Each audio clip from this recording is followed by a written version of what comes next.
President Trump and Iran's government are engaged in a war of words over growing unrest in the Middle Eastern nation. Massive protests happening across Iran as the value of its currency plummets, sending the country into economic despair. But President Trump issuing a stark warning to Tehran against hurting peaceful protesters, saying the U.S. is, quote, locked and loaded and ready to go. We are learning several people have reportedly been killed in the demonstrations as protesters are clashing with police. There are conflicting reports as to exactly how many, and it's unclear right now what kind of intervention the president is considering to protect those protesters. NewsNation's Libbey Dean is live in Palm Beach, Florida, following it all for us and traveling with the president. Libbey, Iran has responded to President Trump on social media.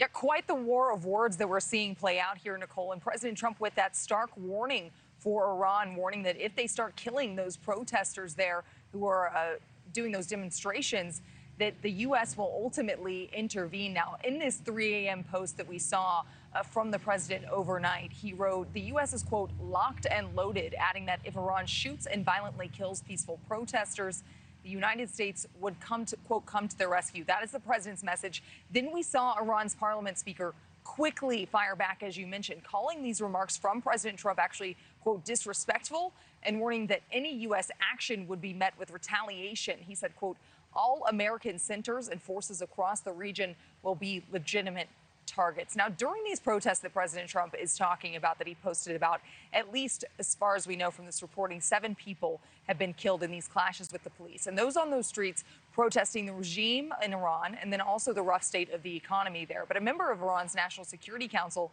is actually alleging, without evidence, though, that the U.S. and Israel are behind these escalating protests that we've seen. Now, this is the first time, Nichole, that President Trump has publicly weighed in like this on these protests in Iran. It shows the president's direct support, rather, for those protesters on the ground there as these protests are set to enter yet another day.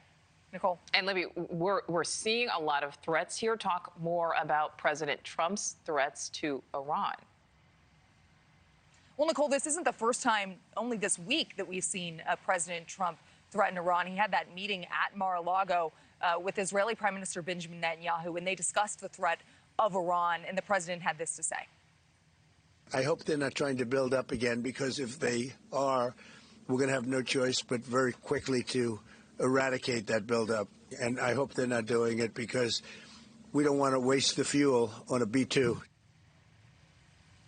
So that threat from President Trump actually comes after the U.S. struck those 3 nuclear sites in Iran. You'll remember that operation is what the Trump administration deemed midnight hammer that we saw take place over the summer. Now, we're also hearing from Iran's president with this stark warning as well, claiming the country is in a full-scale war with the U.S., Israel, and Europe. So really tensions between Iran and the U.S. here hitting an all-time high, with not only what the president posted about these protesters, but that new threat, of course, that we heard on Monday from the president about a potential strike if they did continue to build up their nuclear arsenal there in Iran. Nichole. All right, Libbey Dean, live for us there in South Florida. Libbey, thank you.